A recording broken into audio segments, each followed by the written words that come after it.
Hello and welcome back to Grim Tales. Before we begin, feel free to leave a comment and tell me where you're listening from. I love reading every single one. If you enjoy dark, twisted, grim tales that send chills down your spine, don't forget to like the video and subscribe to the channel. Turn on notifications so you never miss a new story. Now get comfortable, dim the lights if you dare, relax your mind, let the outside world fade away, and let's begin. Story 1, I first saw him after my dad's birthday party. All my dad's friends were there, filling up our living room with loud voices and the warm smell of food. I was 5 years old and wearing a new yellow dress that my mom had picked out for me. It was the kind of dress that made adults stop and smile, the kind that made them say things like, "Look at you, and aren't you just the prettiest little thing?" That night, I was the center of attention in a way I didn't fully understand. But I liked it. I liked the way people knelt down to talk to me. I liked the way they told my dad he was lucky. My mom moved through the party like she had a map in her head. She kept everyone's plates full and their glasses topped up. If someone's drink was getting low, she noticed before they did. If someone looked uncomfortable, she somehow had a chair ready. My dad tried to help more than once, but she waved him away every time, not unkindly, just with that look that meant she had it handled. My dad wasn't the loudest man in any room. He didn't need to be. Most days he was calm and quiet, the kind of person who listened more than he spoke. But two things could pull him out of that quiet place: his family and music. He loved music in a way that felt personal, like it wasn't just sound to him. If he found a song he liked, he didn't just play it once. He lived in it for a while. His favorite band was The Killers. He had all their albums on vinyl and treated them like they were fragile treasures. Some of my earliest memories are of him lifting me up, wrapping his arms around me so tight I could barely breathe, and swaying with me in the middle of the living room while a record played. He'd sing along, not perfectly, but with so much joy that it didn't matter. I would try to copy him and laugh when I got the words wrong. He would laugh too, and he'd squeeze me tighter and tell me we were a great team. That night, Hot Fuss was playing, like it was the soundtrack he had chosen for his own birthday. The first song started just as we were all sitting down to eat. I remember the table being crowded with plates and bowls, the warm glow of the lights, the clinking of forks. I remember my dad sitting beside me, close enough that I could feel his shoulder when I leaned. Then everything turned. My dad suddenly grabbed his chest. It happened so fast that at first my brain didn't even understand it. His face changed in a way I had never seen. His eyes went wide, then unfocused. He made a sound like he wanted to speak, but couldn't get the words out. And then he fell forward. His head and shoulders dropped straight into his bowl of tomato soup. The soup splashed up, thick and red-orange, and because I was sitting right next to him, it hit my dress. I remember the weight of it, the warmth, the way it soaked into the fabric so quickly. I remember staring, confused, waiting for him to lift his head and laugh like it was some kind of joke. But he didn't move. People shouted. Chairs scraped back. Someone screamed his name. Someone else knocked into the record player in the rush, and the music hiccuped. The needle jumped. The room became chaos and noise, and in the middle of it, my dad stayed perfectly still. Mr. Brightside came on right then. I'll never forget that. The timing felt wrong in a way I can't explain, like the world had made a cruel mistake. And then the record started to skip, over and over, catching on the same line. How did it end up like this? How did it end up like this? How did it end up like this? That question echoed through the room while adults tried to lift my dad, while someone shouted to call an ambulance, while my mom's voice rose into a kind of sound I had never heard from her before, raw, broken, not like the strong woman who had been pouring drinks 5 minutes earlier. Later, people would say it was a massive heart attack. Sudden, no warning. One moment, he was alive, smiling, surrounded by friends and family. The next moment, he was gone. At 5 years old, I didn't understand what heart attack really meant. I only understood that he wasn't getting up. I understood that my mom was crying in a way that made my stomach twist. I understood that people were looking at me with pity, and that the grown-ups were using soft voices like they were afraid of breaking me too. After everything settled into a strange quiet, I ended up in my bedroom. I don't remember who brought me there. I only remember sitting on my bed and looking down at my yellow dress. It didn't look yellow anymore. It was stained with a heavy mix of red and orange, like someone had poured rust across my lap. The fabric clung to me, sticky and uncomfortable, but I didn't move to take it off. It felt like if I changed clothes, it would make what happened more real. I sat there, numb, staring at the dresser across from my bed. My dresser had a mirror attached to it, and in the dim light of the room, my reflection looked smaller than usual. My eyes were wide. My face looked pale. The room smelled faintly like food and something sour. Something shifted in the corner of my eye. At first, I thought it was just my imagination, the way your eyes play tricks when you've been crying. But the movement was clear enough that it pulled my attention. I looked at the mirror. A dark shape stood there. It was barely more than a silhouette, like someone had cut a person's shape out of the air and left only a black hole behind. It didn't reflect light the way a normal shadow should. It looked like the light around it was being swallowed. The room was dim already, but this thing was darker than dim. It was like a human-shaped void. I stared, frozen, trying to make sense of it.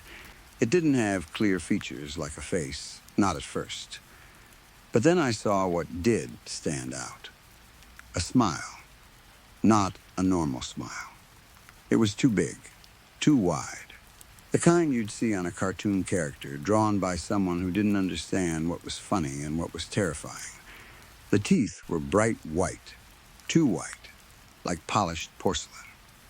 Above the smile were two small eyes, black and shiny, like beads catching the smallest bit of light.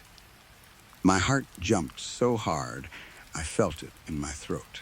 I spun around fast, expecting to see someone standing in my room, maybe one of my dad's friends, maybe my mom coming to check on me. But there was nothing. Just my room. My toys. The curtains. The corners full of ordinary darkness. Slowly, I turned back to the mirror. The shadow was no longer across the room. It was on my bed, right next to me, towering over my small body as if it had always been there.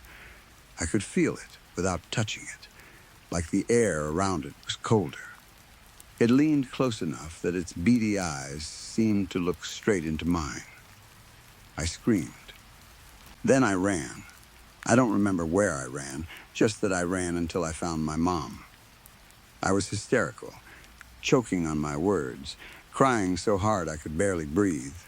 I tried to tell her what I saw, a black monster, a shadow man, a thing with a huge grin and funny teeth. I tugged at her sleeve, begged her not to leave me alone. She held me, rocked me, whispered that I was safe. But she didn't really listen to what I was saying. Not because she didn't care, but because she couldn't. Her husband had just died in front of her, and I would find out later that she had her own shock waiting for her too. Something private and painful that made that night even worse than it already was. She didn't have room in her mind for my monster. After that, the memory of my dad's death became strange and hazy. Some parts stayed sharp forever. The soup, the music, the way people screamed. Other parts blurred like a bad dream. The shadow in the mirror became something my mind didn't know what to do with. It felt too weird to be real, but it also felt too real to be only imagination. As I got older, I couldn't separate that night from the killers. I couldn't hear their songs without feeling sick. Mr. Brightside, especially, became tied to something deep inside me, a fear I didn't have words for. At some point, alone in my head, I started calling the shadow Mr. Brightside, too. Not out loud. Never out loud. Just to myself, like giving it a name might make it easier to understand. I didn't see him again for years. The next time I saw him, I was 13. By then, my little brother Jimmy was 7. He was the kind of kid who never seemed to run out of energy. He talked constantly. He asked questions and then interrupted your answers. He bounced his legs, hummed to himself, made up stories in the middle of other stories. And like most older sisters, I couldn't stand him. Everything he did annoyed me. The way he chewed, the way he followed me around, the way he thought my room was public space. Worst of all, he called me by a nickname I hated. He insisted on Reg no matter how many times I told him my name was Regina. Looking back now, those were the smallest problems in the world. But at 13, with my emotions already boiling all the time, it felt unbearable. I wanted quiet. I wanted space. I wanted to be left alone with my phone and my music and the version of myself I was trying to become. One afternoon, we were on the school bus ride home. It was a nice day, sunny enough that the world looked too bright through the window. Jimmy was calmer than usual, which I appreciated. "Reg, can I sit by the window?" he asked, already climbing over the seat like it belonged to him. "Whatever," I said, rolling my eyes as I slid in next to him. He stared outside like he was watching a movie only he could see. Then he started talking again, because of course he did. "Henny is going to an amusement park tomorrow with his other friend, but they didn't invite me," he said. "I don't care, though, because it's boring there. He said it's scary, but I don't think it is. Unless there's a clown. There's a clown outside the roller coaster that checks your tickets. Clowns aren't funny." "Hey, Reg." "Sure," I said, barely listening as I put my earphones in. It was one of Jimmy's long, wandering stories, the kind with no ending. I figured he'd get distracted by the view and quiet down soon. I stared at my phone, scrolling, trying to pretend I wasn't stuck on a bus with a little kid. "Reg." I didn't answer. "Reg." I kept my eyes on my phone, hoping he'd give up. "Reg." I looked up, ready to tell him to stop yelling my name, but the words died in my throat. On the far side of the road, there had been an accident. Not a small one. It looked like a chain reaction. Car after car crushed into the next. At least 8 cars, maybe more. Smoke rose in dirty clouds.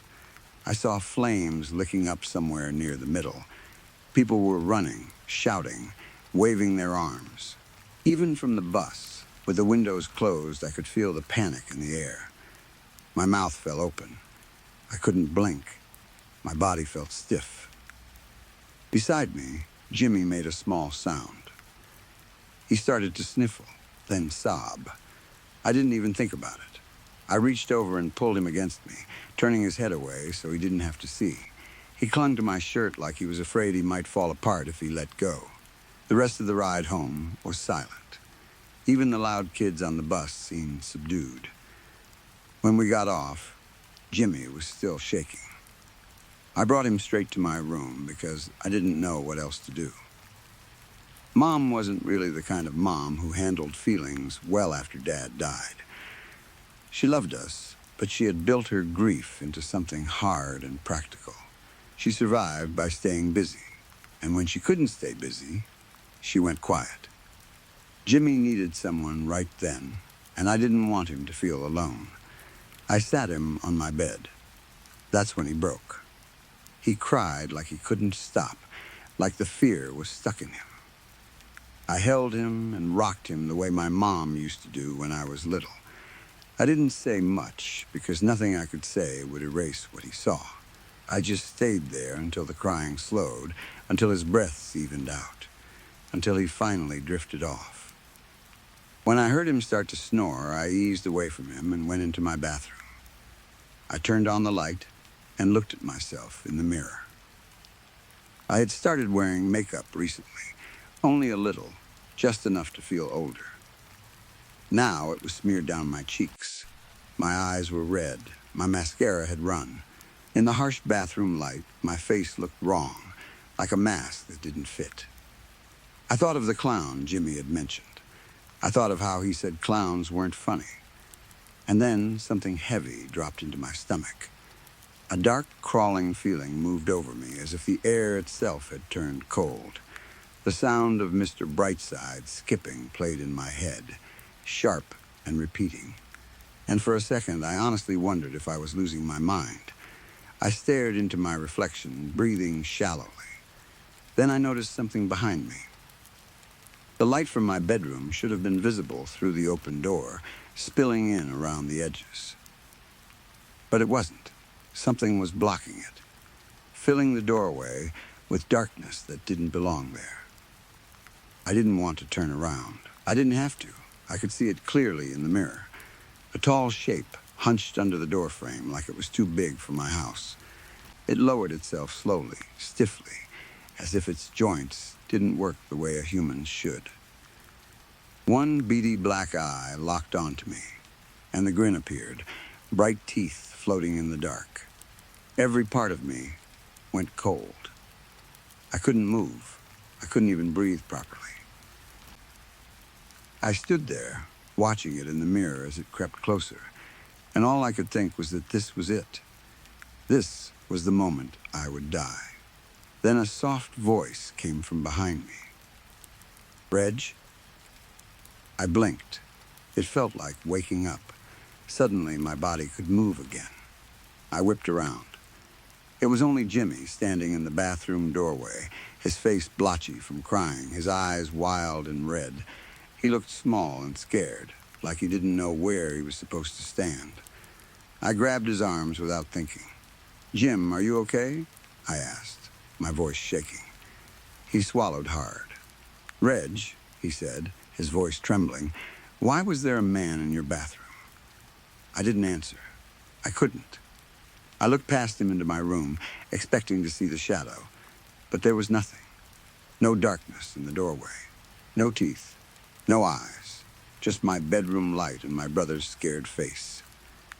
After that, I saw Mr. Brightside many times. So did Jimmy. He was there when our grandmother died. I remember standing at the funeral home, listening to adults whisper and sniffle, and seeing him across the parking lot, half hidden behind a car, watching me like he had nowhere else to be. He was there when our family dog passed away, when the house felt wrong without the sound of nails on the floor. I saw him outside the back door, in the yard where the dog used to run, standing still as a fence post. He was even there when my first boyfriend broke up with me. That one almost made me laugh, because it felt so dramatic to have this nightmare creature show up for teenage heartbreak. But that was the point. He didn't care what kind of pain it was. He came for all of it. For years, I told myself he was attached to mirrors, because that first night I only saw him there. But I learned quickly that he wasn't stuck anywhere. I would catch him in the street, on the roof of a building, sitting across from me on the bus.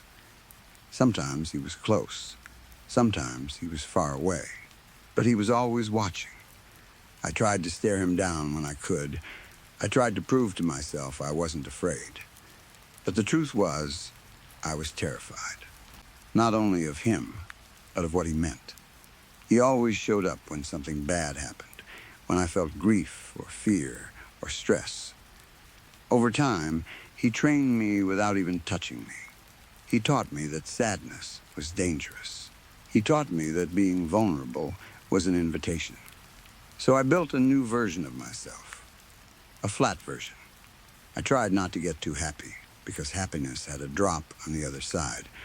I tried not to get too attached, because attachment led to loss. I tried not to react to anything at all. I kept my face calm, my voice even, my life controlled. I became the kind of person who seemed strong, but it wasn't strength. It was numbness. And Jimmy saw him too, which made it worse and better at the same time. It was worse because it meant I wasn't crazy, which also meant it was real. It was better because at least I wasn't alone. In a strange way, Mr. Brightside pushed Jimmy and me closer as we grew up. We never told anyone else. We couldn't. Who would believe us? And even if someone did, what could they do? Instead, we kept track quietly. We started a shared digital diary, something only we could access. We wrote down the dates, the places, how close he got, what we felt when he showed up. We treated it like evidence, like if we collected enough proof, we could understand the rules. It might sound like an adventure, like a creepy mystery that siblings solve together. It wasn't. It felt like living with a storm cloud that followed you, always waiting for the right moment to break. Things stayed like that until I was 18.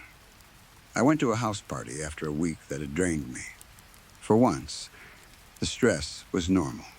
School, work, the usual mess of being young and trying to pretend you know what you're doing.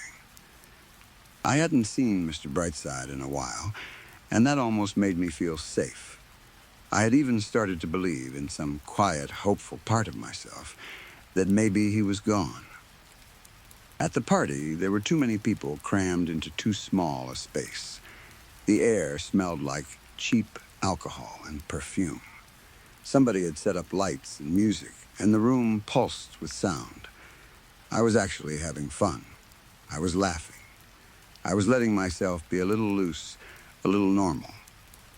Then, the DJ played that song. The opening notes hit me like a hand around my throat. I felt my whole mood shift, like someone had flipped a switch. It wasn't just a bad memory. It was a warning siren. I started to hyperventilate. I looked around, scanning the crowd, desperate to spot him before he got too close. And there he was. He stood behind the DJ like he belonged there, tall enough that his grin floated above everyone's heads. The DJ didn't notice him at all. No one did. It was like the music made him invisible to everyone except me. The louder the song got, the more solid he seemed, as if the sound fed him. He started moving toward me through the crowd. He didn't shove people aside. He didn't need to. He passed through them like they were water, smooth and steady, eyes locked on mine the whole time. His teeth looked brighter in the flashing party lights, and his shadow seemed to swallow the colors around him. I didn't think.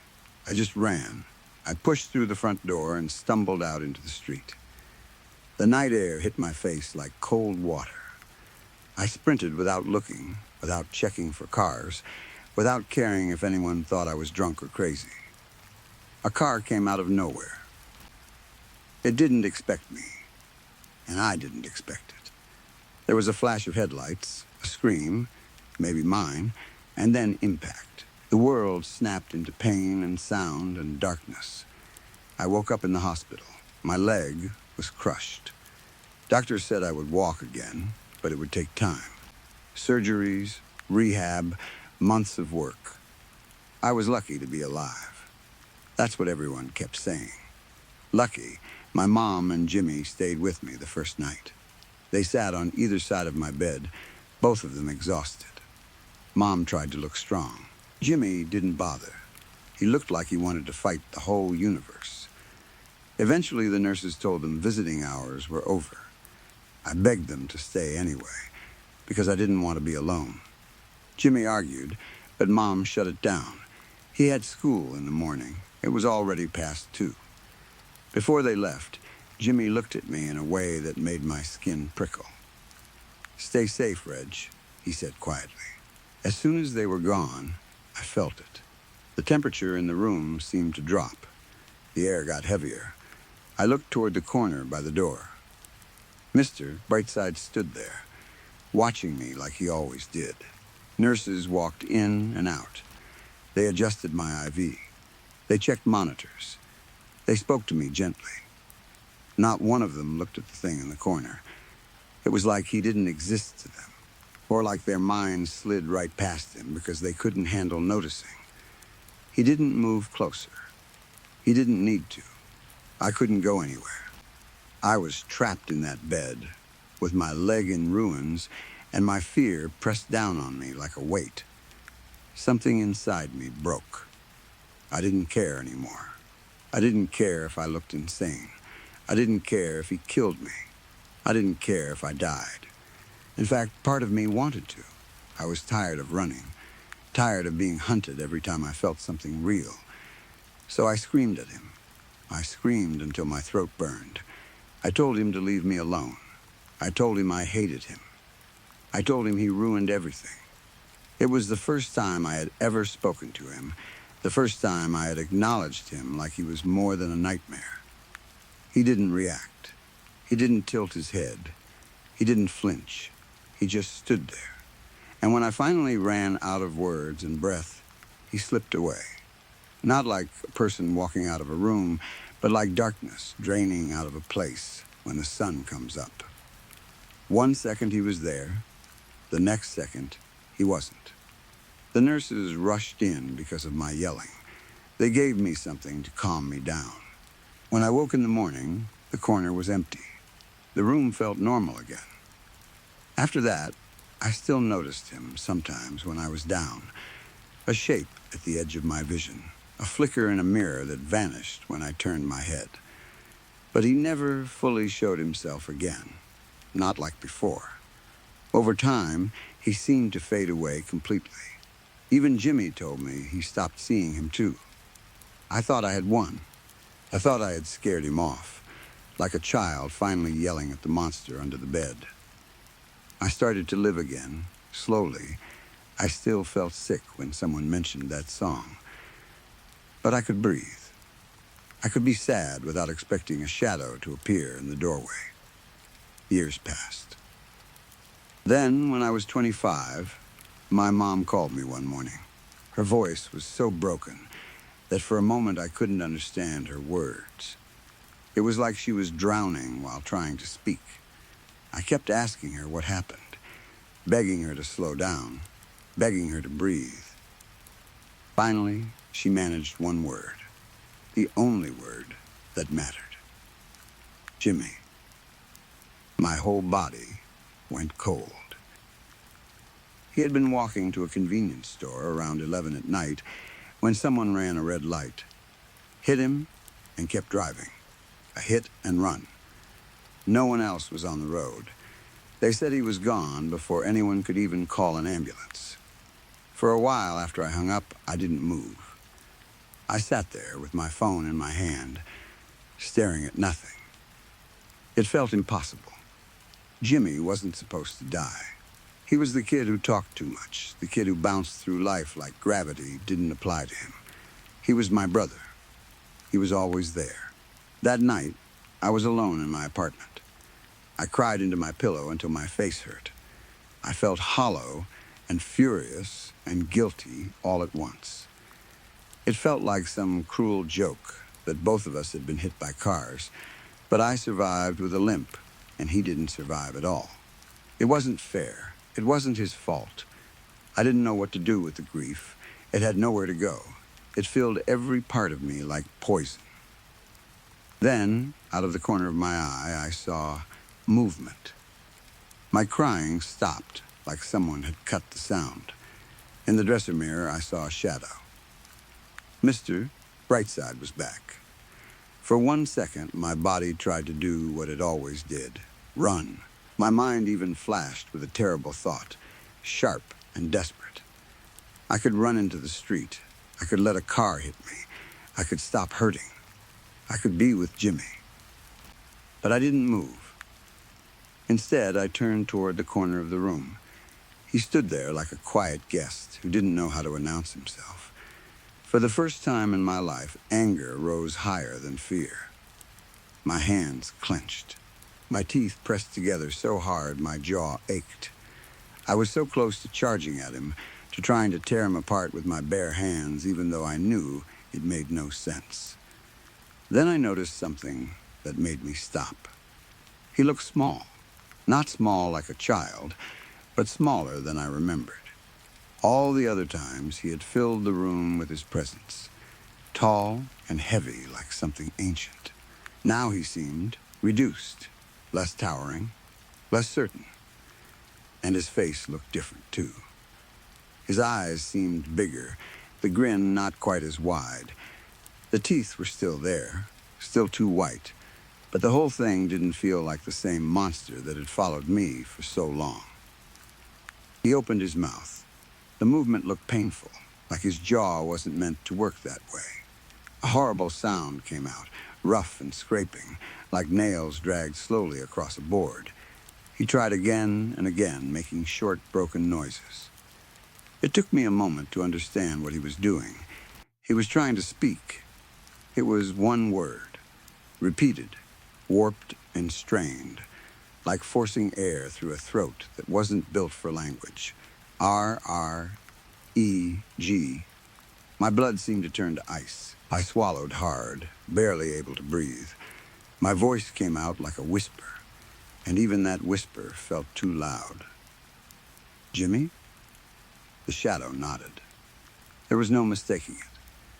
The thing in the corner, wearing that dark body and that wrong smile, was my brother. The grief hit me again, but in a different way. It wasn't just loss now. It was horror mixed with love, relief mixed with disgust at the unfairness of it. Jimmy was here, and yet he wasn't. He was something else. Come here, I said softly. Come here, Jimmy. He moved toward me, slow and unsteady. His limbs looked stiff, like he was learning how to use them. He shook with effort, like every step cost him. I reached out and grabbed his arms to guide him, and the moment I touched him, I felt how cold he was, like standing too close to a freezer. He leaned into me, clinging for balance. I could sense something behind the fixed grin, something human trapped in a shape that couldn't show it properly. Sadness, deep and heavy. I led him to the bed and helped him sit. I sat beside him, and for a long time we stayed there. The room was quiet except for my breathing and the distant city sounds outside. I talked. I didn't know how else to be with him. I told him I was sorry. I told him I loved him. I told him I didn't understand, but I was glad he came. I asked questions even though I knew he couldn't answer. He tried. He really tried. He made those broken croaking sounds again, like it hurt him to push them out. I told him he didn't have to, that it was okay, that he could just sit there and listen. After a few hours, he left. It wasn't dramatic. There was no warning. 1 second he was beside me, and then I blinked, and he was gone. Like he had run out of strength. Like he had been allowed only a small amount of time in my world. The emptiness tried to rise up again, that same sinking hole I'd felt earlier. But I forced it down. I was exhausted in a way I can't fully describe. I didn't even change my clothes. I crawled into bed and fell asleep. The next few days were heavy and slow. I wasn't in the first shock anymore, but happiness felt impossible. My mind kept turning over what I had seen. Jimmy was dead, but also not completely gone. That thought brought comfort and terror in equal measure. About a week later, I was lying in bed at around 3 a.m, staring at the ceiling. Sleep wouldn't come. Mr. Brightside was in my head, like a puzzle piece that had finally clicked into place. If Jimmy could come back like that, then I knew who Mr. Brightside had been all these years. I got out of bed with a strange calmness. Determination, really, I needed to know. I needed to see the truth with my own eyes, even if it broke me. I picked up my phone and opened my music app. My hand hovered over the screen. A part of me wanted to stop. A part of me wanted to leave the past alone. But I had lived my whole life with this shadow. I wasn't going to guess anymore. I found the song. I hit play. The opening melody filled my apartment. Instantly, a shiver ran down my spine, from the base of my skull to my toes. It felt like my body recognized something before my mind did. I looked around quickly. Nothing. I walked to my dresser and stared into the mirror until my eyes watered. I scanned every corner behind me, every dark place where something could hide. Still nothing. My heart pounded, and without planning to, I spoke into the empty room. "Dad?" I asked, and he was there. So close I could have reached out and touched him. The dark shape rose beside me, taller than me, filling the space like a storm cloud. The grin was the same awful grin, the teeth bright and wrong, the eyes shining like little black marbles. But I wasn't scared, not this time. I turned the volume up. The song played loud, loud enough to shake the air. I stepped forward and wrapped my arms around the darkness, the way I used to wrap my arms around my dad when I was little, and we danced in the living room. I don't know what it means exactly. I don't know why they appear this way, or why the shape has that smile, or why the music seems to call them like a signal. I don't know if it's a haunting or a curse or something my brain invented to survive grief. I only know what I've lived. These days, I feel better than I used to. I'm not afraid of fear anymore. I'm not afraid of the drop after happiness. I don't try to flatten myself into a robot. Because now, when the sadness comes, when the world hurts, and I feel that familiar sinking inside me, I know something else too. I know they might be near. And in the strange, terrible way my life has turned out, that has become its own kind of comfort. Story 2. The email arrived early that morning, which meant I read it in my kitchen while I stood there in one sock, waiting for my coffee machine to stop making that choking, struggling sound it always makes right before it finally gives up and spits out something drinkable. The subject line was in all caps, important resident safety notice. Normally, an email like that meant something simple and annoying. The elevator was out again. Somebody had been leaving food in places it didn't belong. The landlord had discovered a fresh new way to blame residents for the building's long-term problems. But as soon as I opened it, I knew this one was different.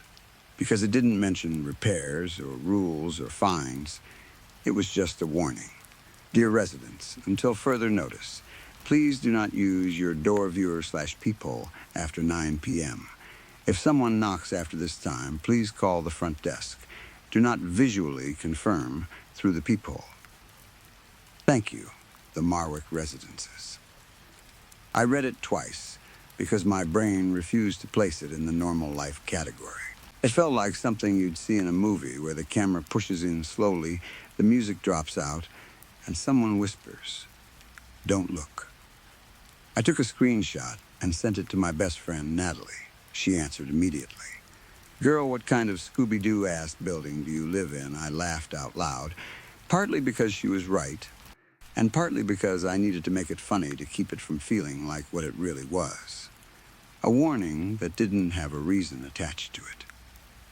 The Marwick is one of those buildings people call historic, when what they really mean is old.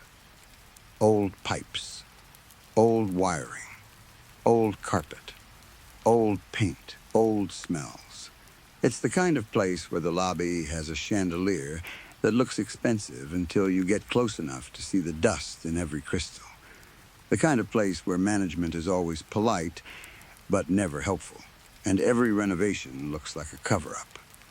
My hallway smells like dry dust, carpet cleaner, and something else that always reminds me of canned soup left open too long. There's a framed sailboat print on the wall outside my unit, that has been hanging crooked since the day I moved in. I think someone tried to fix it once, but it's like it wants to be crooked. The elevator makes it sound like it is reliving a trauma every time it reaches the fourth floor, if it reaches it at all. So if you're wondering whether an email telling residents not to use the peepholes after 9 p.m. was the weirdest thing about living there, it wasn't. Not even close. It barely made the top 5. I told myself it was probably a prank or a misunderstanding, or maybe there had been some incident and management didn't want to admit what it really was.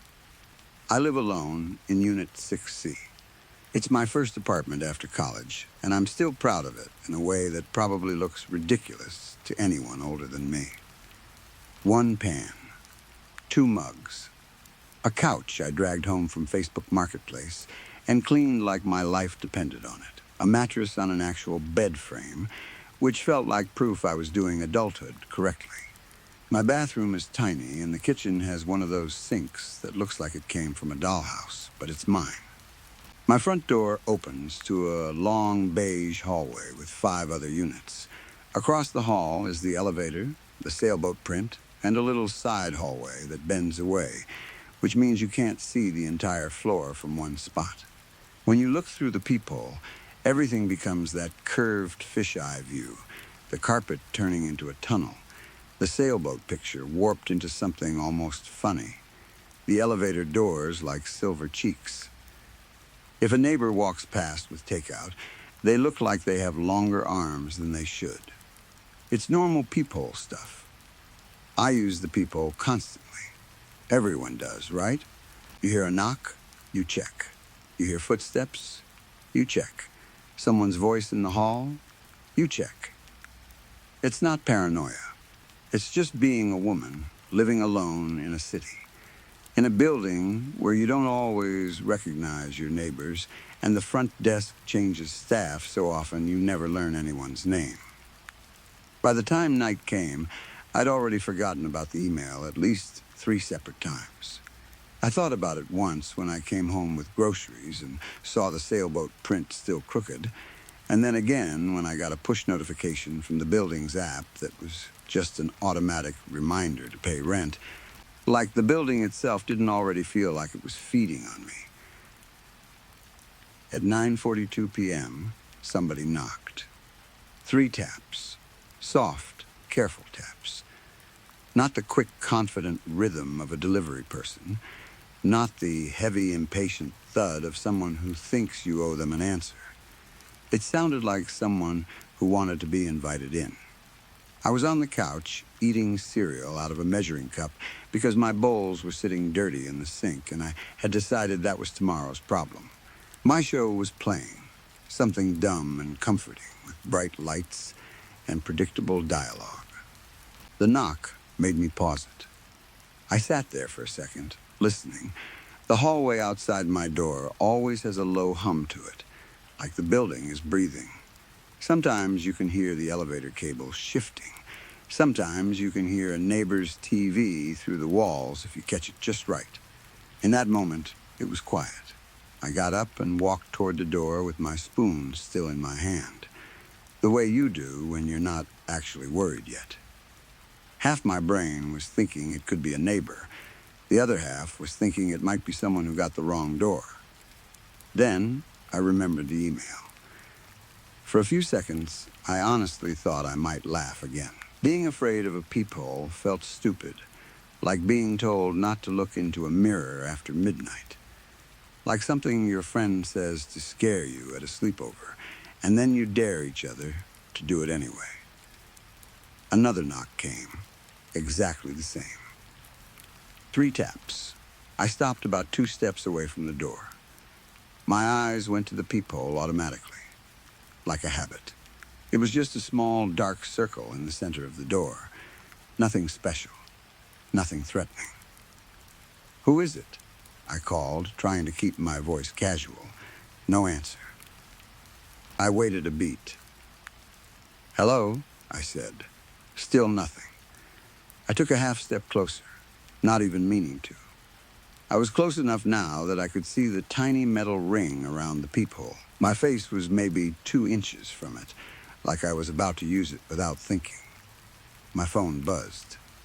Another email. Same subject line in all caps, like someone had pressed resend with sweaty hands. Important resident safety notice.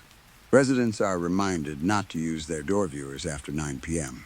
If you have already looked tonight, remain inside your unit and do not answer the door.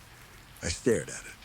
The spoon was still in my hand, dripping milk onto the floor, and I didn't notice until later. Then, from the other side of my door, someone whispered through the wood, "Don't worry, you haven't looked yet." Every hair on my arms lifted. I backed away so fast, I hit the small table by the door and knocked my keys to the floor. The sound was loud in the quiet apartment, like a gunshot in a room that had been holding its breath. I grabbed my phone and called the front desk. It went to voicemail. I called again, thinking I must have hit the wrong number. Voicemail again. The building has a 24-hour desk. That's one of the reasons I chose it. That was the selling point. I called Natalie. No answer. The knocking started again while I stared at my screen. 3 taps. Pause. 3 taps. Pause. I tried to call 911, but my hands were shaking and I don't even know what I hit. Maybe the building app popped up. Maybe my phone switched to some contact list. Maybe I wasn't thinking clearly. All I know is that the call connected, and instead of hearing an operator, I heard the front desk greeting. "Good evening. Thank you for calling the Marwick Residences." Her voice sounded normal. Bored even, like I was calling to complain about noise. "There's someone outside my door," I said. "What unit?" she asked. 6C. There was a pause. Not a glitchy phone pause, but a deliberate one, like she was deciding which words to use. Then she said, "Have you used your peephole tonight?" "No," I said immediately. "No. Are you sure?" she asked, and it wasn't the tone of someone trying to help. It was the tone of someone checking a box. "Yes," I said. "I'm sure." The knocking stopped. On the phone, the woman let out a slow breath, like she'd been holding it. "Then don't start now," she said. "What is going on?" My voice sounded too high to my own ears. "Who is that? Do you live alone?" she asked. I have always hated that question. It feels like someone reaching for your throat, politely. "Why?" I said. "Do you live alone?" she repeated. Slower. I didn't answer. I just stood there in my living room, staring at my door, hearing my own blood in my ears. I heard paper shuffling on her end, like she was flipping through a folder, which made no sense. What folder would tell her what was happening outside my door?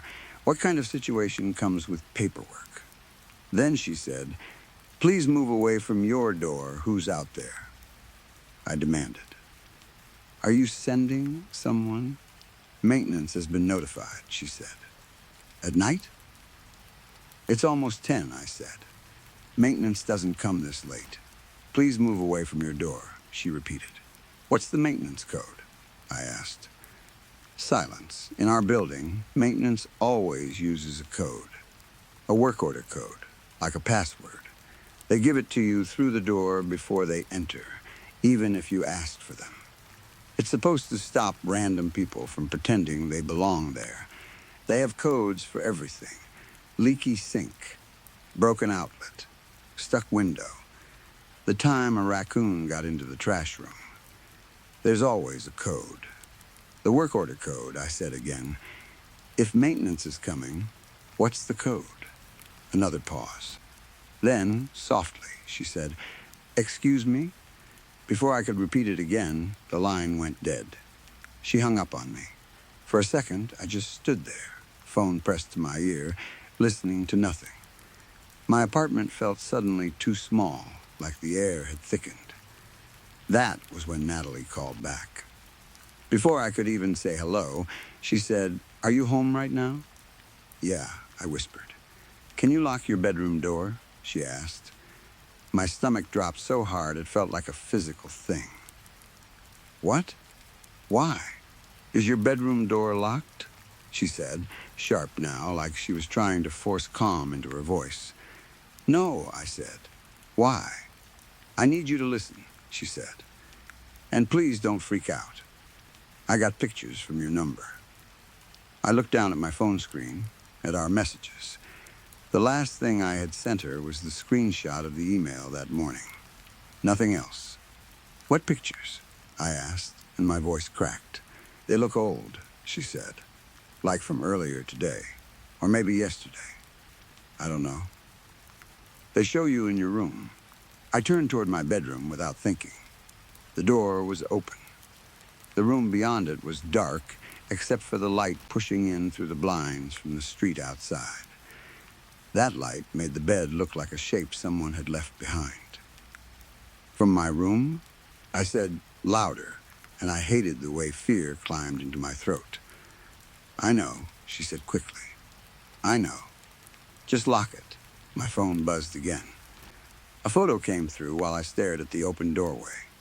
It was me, standing next to my bed in an old t-shirt, folding laundry. The angle was wrong, too high and too close. I knew immediately where it came from, because I had looked at that spot 100 times and never really seen it. The vent. Above my closet door, there's a small square vent in the wall, the one that rattles whenever the heat turns on. I've complained about it twice. Management said they'd put in a request. Nothing changed. In the photo, I was holding a skirt, looking down at it, completely unaware I was being watched. My face looked normal. My body looked relaxed. It was the worst part. The idea that I had been safe inside my own home while someone had eyes on me made my skin crawl. Then the knock came again. 3 taps. I flinched so hard I nearly dropped the phone. Natalie said, "Don't open the door, I'm not." I said. And the way I said it sounded like I was trying to convince myself. "Don't look through the peephole either," she added.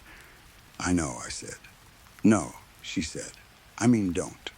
I think that's how they know." I stared at the peephole across the room. Just a dot, just metal and glass. But suddenly it looked like an eye, too, waiting for mine. Natalie took a breath, like she was trying to keep herself steady. "The pictures are old," she said. "But the texts you're sending me are live." "What do you mean?" I asked. Another image came in. My bedroom again. This one showed me asleep. One arm shoved under my pillow. The blanket kicked halfway off because my apartment is always too hot, no matter what I set the thermostat to. I stared at my sleeping face in the photo and felt something ugly twist in my chest. It wasn't just fear. It was violation. Like someone had reached into my life and rearranged things when I wasn't looking. Under the photo was a message that I had not typed. "She's home." My lungs locked up. For a moment, I forgot how to breathe. From outside the door, a man's voice said, calm and tired and slightly irritated, like he'd been inconvenienced, maintenance. I didn't move. "Ma'am," he said, "we need to come in." I pressed my hand over my mouth to keep from making any noise. He knocked again. 3 taps. "Ma'am, I need you to look through the peephole and confirm it's me." Natalie whispered into my ear, "Please don't open it." I held the phone so tightly to my ear it hurt. I was shaking so hard I could feel it in my teeth. The man outside sighed. Then he said my name. Not my real name. "Marie," he said, like we'd met before. "You live alone. You need to let someone help you." I went so cold I thought I might faint. Marie isn't on my lease. It isn't on my mailbox. It isn't what I use for bills, deliveries, or maintenance requests. It's not even close to my real name. It's a nickname from college, the kind that stuck because it started as a joke. 3 people use it. Natalie is one. The other 2 would never say it through a locked door at night, and even if they did, they wouldn't sound like this. Marie, he said again. Slow now. Open the door. I backed away from the door until my calves hit the edge of the couch. My apartment suddenly felt like a stage where I was the only person who didn't know the script. That was when I finally understood what the email was trying to do. It wasn't that the peephole itself was cursed or dangerous in some magical way. It was that looking through it proved you were there. It showed you were close. Maybe they could see the shadow shift. Maybe they could see the tiny change in light. Maybe they could hear the soft sound of someone breathing on the other side. Whatever it was, the peephole gave you away. They weren't telling us not to open the door. They were telling us not to confirm we were home. The man outside said, "We can hear you." I froze, hand still over my mouth. From farther down the hallway, another man spoke, muffled by distance. "Is she looking?" The first man answered, "Not yet." My phone buzzed again. Another picture arrived. This one wasn't of my bedroom. It was the hallway outside my door. My door. My welcome mat. The crooked sailboat picture warped at the edge of the frame. And there he was, standing right outside, close enough that the camera caught the texture of his jacket. He was holding a toolbox in one hand like a prop. Behind him stood two other men, half in shadow. One wore a dark hoodie. One held a clipboard. I don't know why the clipboard bothered me the most, but it did. It made it look like a job, like a routine, like they had a checklist and I was an item on it. I whispered, "Natalie, can you call the police?" "I did," she said immediately. "When?" I asked. "2 minutes ago," she said. "How far are they?" I asked, voice trembling. "I don't know," she said, and I could hear she was trying not to cry. There was another knock. 3 taps. Then the man said, "Don't make this difficult." The doorknob turned slowly. Once to the left. Once to the right.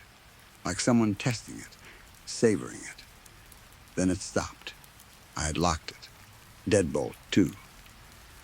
I had done it without thinking, the second that first whisper came through the door. In that moment, I loved myself for it, in a way that felt desperate and embarrassing, like I wanted to hug my own past self for taking that extra half second. Outside, the man said, "Good girl," like he was pleased. Then something metallic slid into the lock, a thin scraping sound, careful and practiced. I ran to the kitchen and grabbed a chair, wedging it under the knob, even though I knew that only really works in movies. Still, my hands did it automatically because my brain needed to do something. I dragged the little table over. The laundry basket, the broken floor lamp I kept meaning to throw away. I piled things up like a child building a fort, except I knew this fort could fail. The man outside said, "Marie." I didn't answer. "I know you're scared," he said, and his voice was almost kind, which made it worse.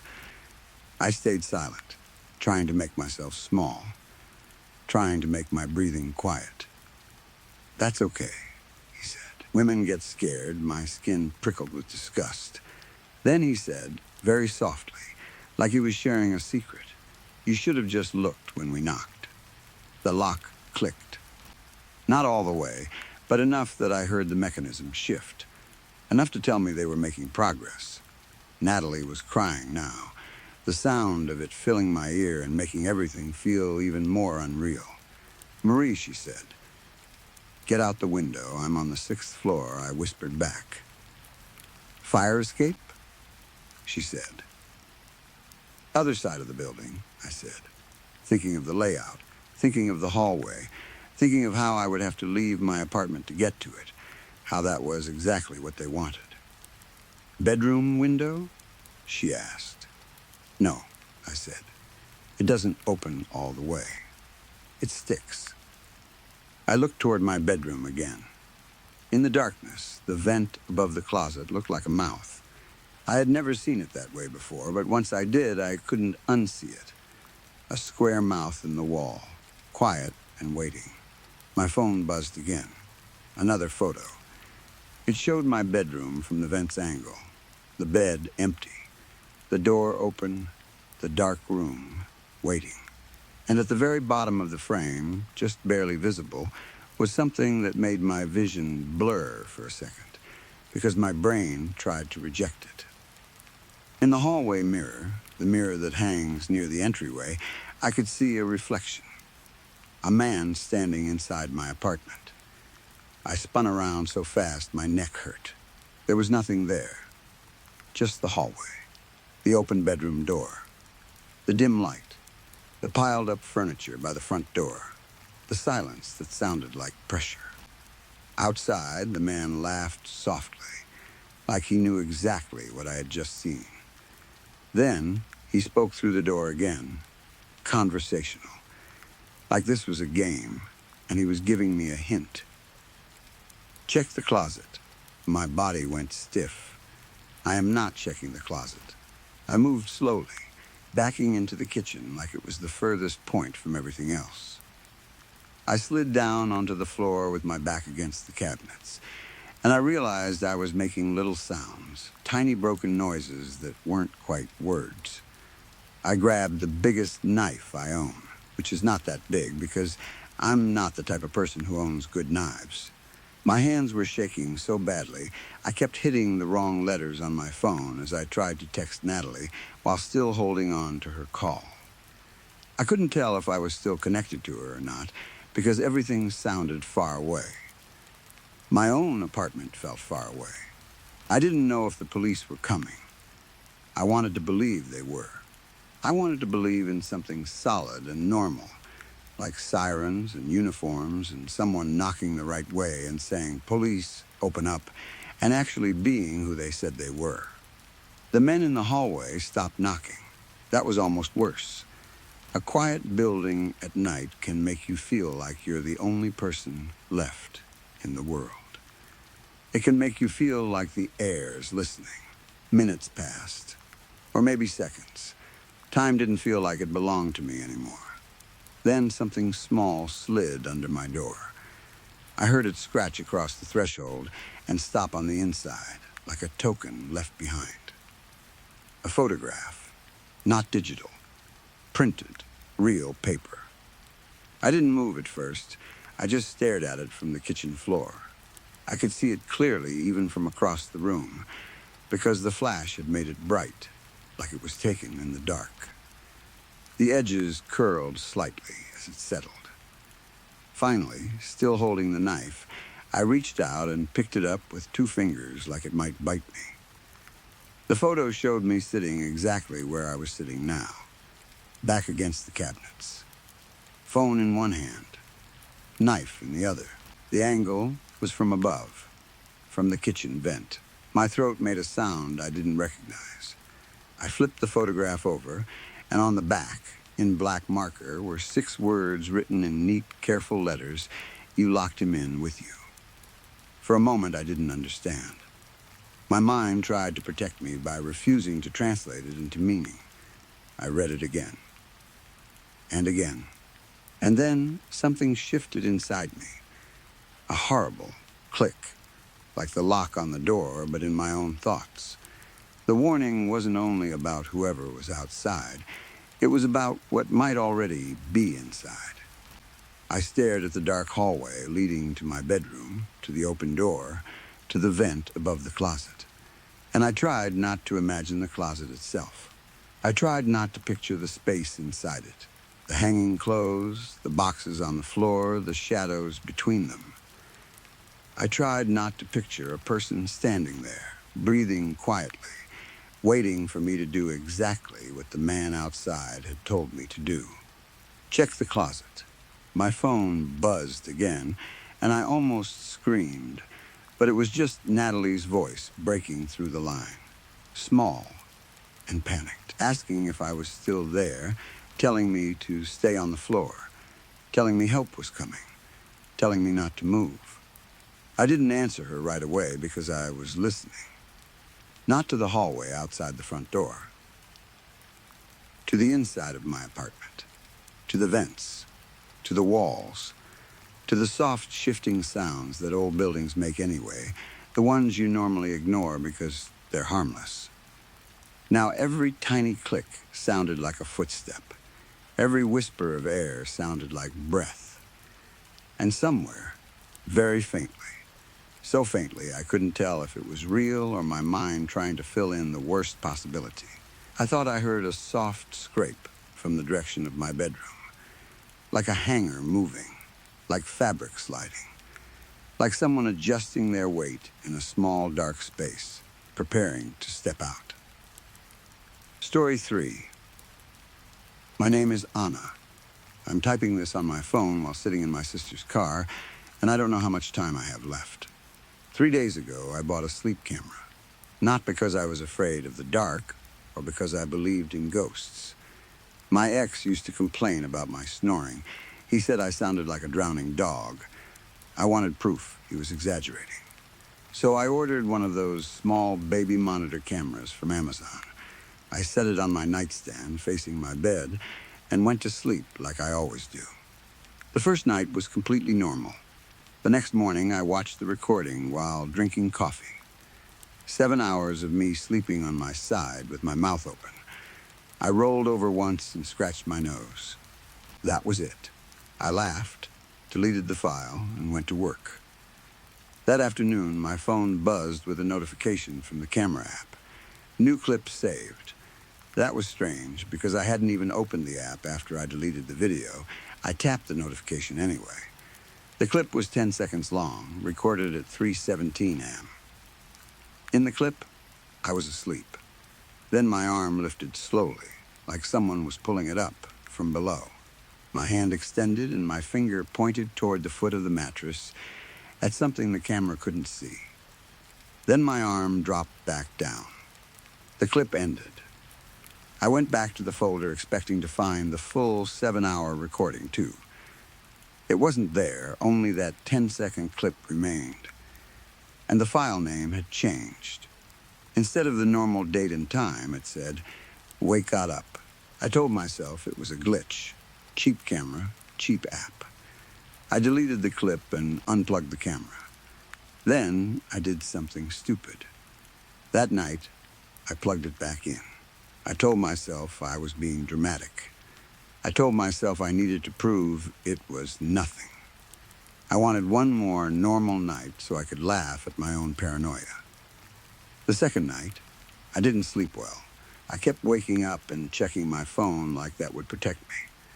When the clock hit 3:17 a.m., I was already half awake, staring at the ceiling. That's when I heard it. A scratching sound.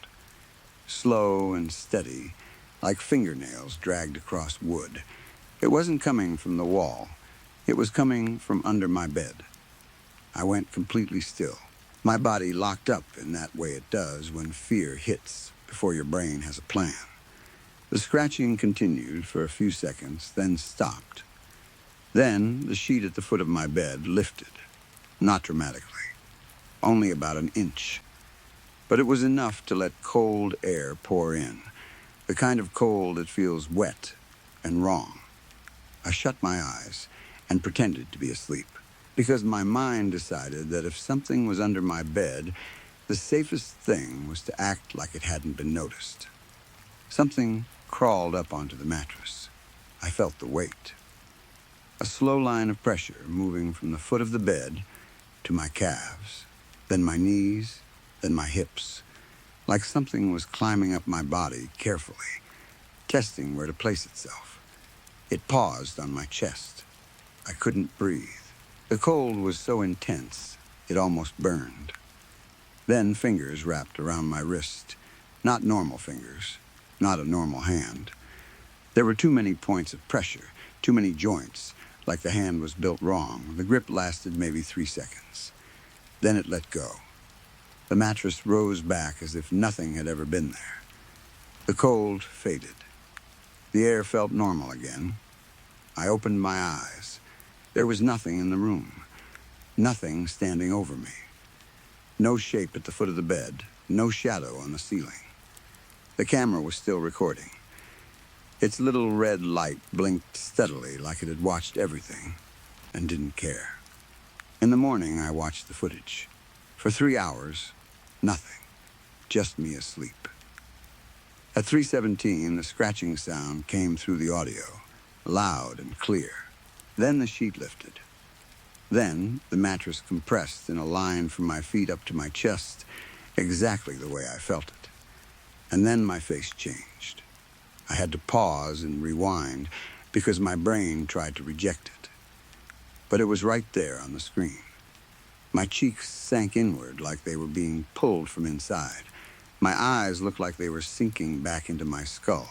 My mouth opened wider than it should have been able to, stretched like elastic. But no sound came out. It looked like something was sucking the air out of me. Or maybe something else. My face stayed like that for 45 seconds. Then it slowly returned to normal. A minute later, on camera, I woke up coughing and gasping like I'd been holding my breath too long. I didn't remember any of it. I watched that part 11 times. Then I deleted the video. Except I didn't delete all of it. I kept a short clip of my face changing. I don't know why. I told myself it was evidence, the kind you keep so you can prove you're not crazy if you need to. That night, I refused to sleep. I pointed the camera at my bed and sat in the corner of my room with every light on. I sat there staring at the clock as it crawled toward 3:17, ready to catch anything that happened. At 3:17, nothing happened. No scratching, no cold, no movement under the bed. The camera showed an empty mattress and a terrified woman sitting in the corner with wide eyes. I stayed awake until sunrise, and by morning I was almost relieved. I started to think maybe the second night had been some kind of sleep paralysis, some weird combination of stress and a cheap camera picking up shadows wrong. Then I looked at my wrist. There was a mark. 3 small purple dots arranged in a triangle, like a bite or needle punctures. They didn't hurt. They didn't itch. They were just there, clean and precise. And no matter how hard I scrubbed, they wouldn't wash away. The third night, I slept with the lights on. I put the camera on my dresser so it could see my whole bed. I lay down and closed my eyes, but I didn't really sleep. I just drifted in and out, tense, waiting. At 3:17, I heard breathing. Not mine, someone else's. Slow and wet, right next to my ear, close enough that it felt like the air moved the hair on my temple. I kept my eyes shut. I didn't move. I didn't even swallow. I counted the seconds in my head like a prayer. The breathing continued for what felt like forever. Later, when I checked the time, it was 5 minutes. Then it stopped. The silence afterward felt worse than the breathing. I opened my eyes carefully.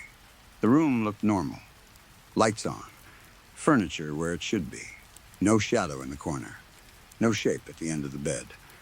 The camera was still recording. In the morning, I checked the footage.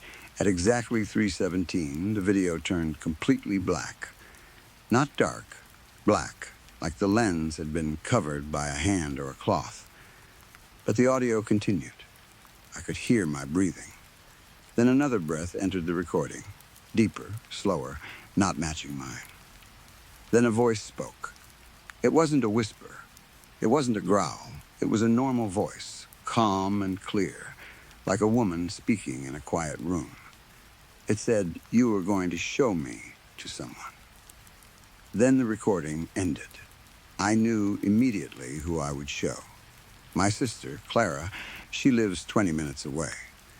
That afternoon, I drove to her apartment, trying to act normal. I didn't tell her the full story at first. I just said I had a weird video and I needed her to look at something with me. I opened the camera app on my phone. The folder was empty. Every clip was gone. The only thing left was a single image, a photo. It had a timestamp from that morning at 3:17 a.m. In the photo, I was standing at the foot of my bed. I was smiling. My eyes were completely white. No iris, no pupil, just white, like someone had erased the parts that made them human. Behind me was a shape. It was tall and thin, with arms that hung down near its knees. Its hands rested on my shoulders like it owned me. The hands had too many fingers, 6 on each hand, maybe 7. It was hard to count because the fingers blurred slightly, like the camera couldn't decide what it was seeing. The photo angle made my stomach drop. It was taken from the corner of my room. That meant the camera had moved. I hadn't moved it. Clara stared at the screen. Her face went pale so fast it looked like the blood drained out of her in one breath. "What the hell is that?" she whispered.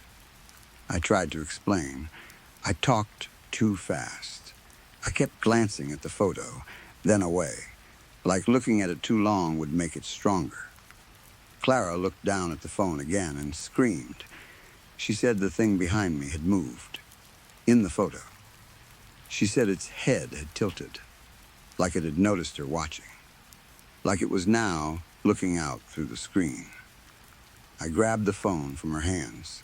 The shape was still behind me, but Clara was right. Its head was turned differently. It was facing the camera now, facing whoever was holding the phone, and its mouth was open. I didn't think. I deleted the photo. I threw my phone to the floor like it was burning me. It hit hard. The screen cracked, but it stayed on. Clara picked it up before I could stop her. The photo was back. Same image. Same smile. Same white eyes. But the shape was closer. Its arms were wrapped around my waist now, like it had shifted forward between one blink and the next. We ran. We didn't even lock her door. We ran down the stairs and into her car like we were escaping a fire. Clara drove without asking where. We just needed to be moving. We ended up in a gas station parking lot, surrounded by light and people and cars. The kind of place you go when you want to feel safe because witnesses are everywhere. Clara parked and turned to me with both hands shaking on the steering wheel. "What do we do?" she asked. I didn't have an answer. I took my phone back. The cracked screen made everything look slightly warped. The photo was still there. But now, the shape behind me was gone. Only me remained, standing at the foot of my bed, smiling with white eyes. I should have been relieved, but I wasn't, because something else had changed in the background. The door to my bedroom was open, and out in the hallway, there was a shadow. The shadow looked like a woman. It looked like me. I lifted my eyes from the phone and looked at Clara. She was staring at my face like she couldn't force herself to look away. "Anna," she whispered, voice breaking, "your eyes." She swallowed hard. "They're changing. I can feel it. There's a cold pressure inside my chest now, not around me like before. It's inside, deep, like something has curled up behind my ribs. I'm not going to show this to anyone else. I'm not going to delete it. I'm just going to put my phone down and stop looking at it, because I don't know what showing means to whatever this is, and I don't want to help it. If you find this later, please listen to me. Don't look at the photo. And if you ever see a woman smiling with white eyes, don't let her show you anything. It's 3:15 a.m. I have 2 minutes left. Story 4.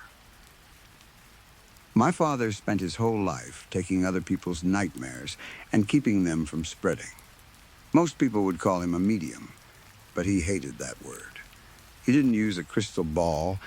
He didn't do fancy seances with candles and chanting. He never took money. People came to our house and sat across from him in the front living room, and he listened while they told him things that sounded impossible. They were always tired, always scared. Sometimes they looked half dead already, like whatever was following them had been feeding on their sleep. They came from everywhere. A couple from out of state once showed up with an overnight bag and a sobbing toddler, saying their son wouldn't stop pointing at the wall and asking who the man behind it was. A widower came in shaking. whispering about wet footprints on his bedroom floor, muddy prints that appeared every morning like someone had paced around his bed all night. A teenage girl sat on our sofa with her knees pulled to her chest and said something had followed her home from an abandoned building, something that stood in the corner of her room and copied her breathing.